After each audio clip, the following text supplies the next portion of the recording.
Mistakes I made in business that other entrepreneurs are still making.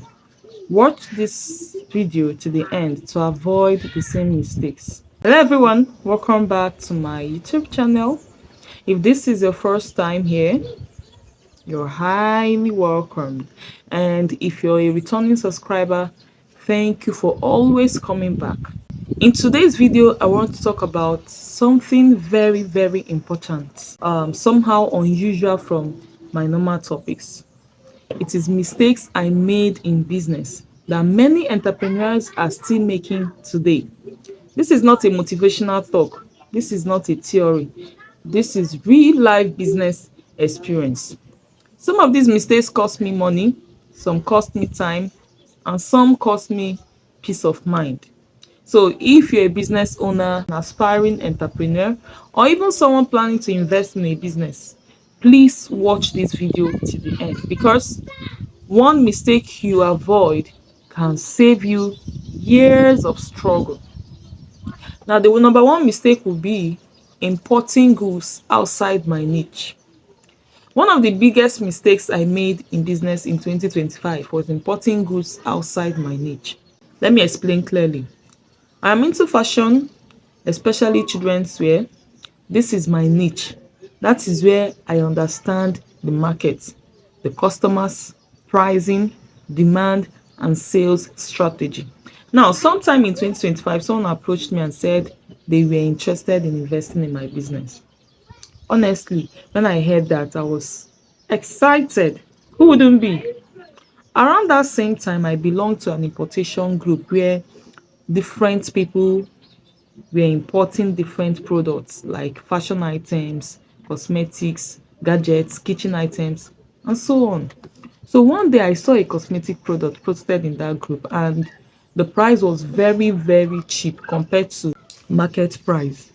Immediately, I started seeing profits in my head. I then informed the person who wanted to invest about the product. At first, I asked a very important question. How are we going to sell this product since cosmetics is not my niche? And this is where the problem started. They sugarcoated everything. They told me, oh, my sister is into cosmetics. She will help sell it. It will move fast. Cosmetics are always creative. Because I was excited about the investment opportunity and the cheap price, I ignored my inner voice. So we went ahead and imported over 20 cartons of this cosmetic product. Reality check. When the goods finally arrived in Nigeria, reality hit us hard. Suddenly, the sister started giving excuses. She was no longer available, she was busy, she was not ready, she couldn't push the sales like she promised. Another issue was that my client did not have a store.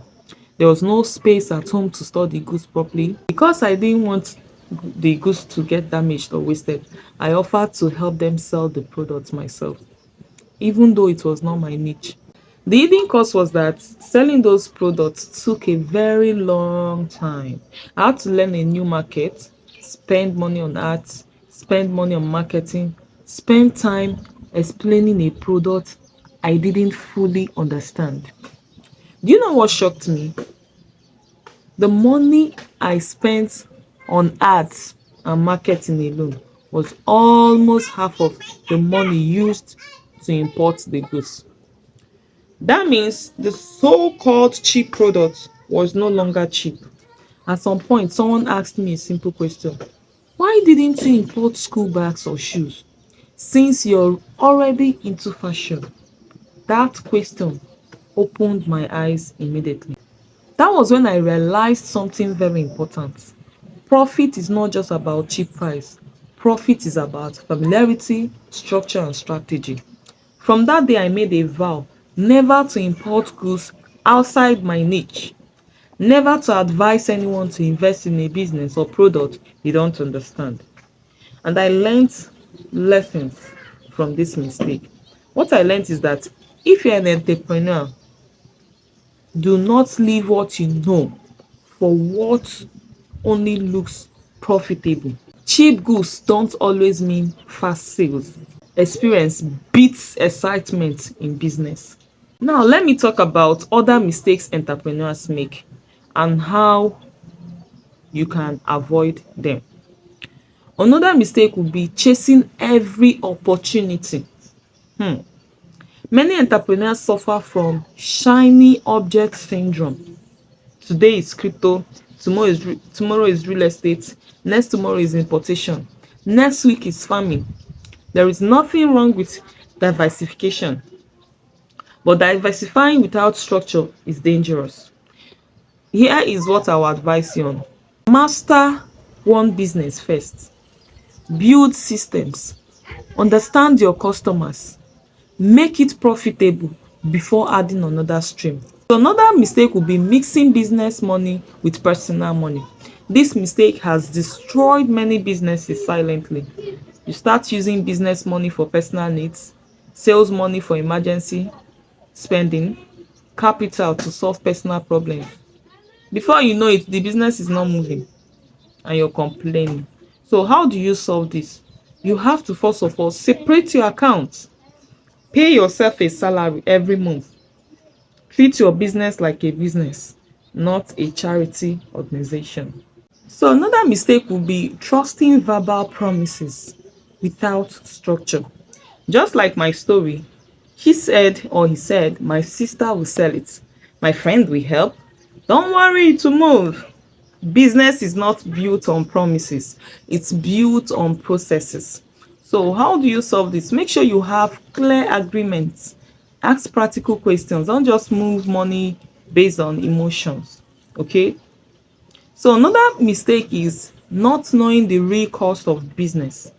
Many people calculate only cost of goods. They forget ads, logistics, storage, losses, returns, time. Now, how do you solve this? Always calculate landing cost plus marketing cost plus operational cost, which will give you the real cost. That is the way to solve it. Another mistake would be entering business without market knowledge. You don't just sell because people are buying it. Oh, it's trending. Someone made money from it, so I will make money. Mm-mm. If you don't know who your customer is, why they buy, or how often they buy, you will struggle. So you have to make sure that you study the market, start small, and test before scaling. Another mistake would be pride and not asking questions. Many entrepreneurs lose money because they don't want to look ignorant. So instead of asking, they assume, they rush, they experiment blindly. So you have to make sure that you learn from people ahead of you. Pay attention if necessary to avoid these mistakes. So another mistake would be lack of patience. You know, everybody wants fast sales, quick returns, instant success. Business doesn't work that way. So you have to be patient, be consistent, build your audience gradually. So if there is one thing I want you to take note from this video, it is this: stay in your niche until you understand it deeply. Excitement is not a business strategy.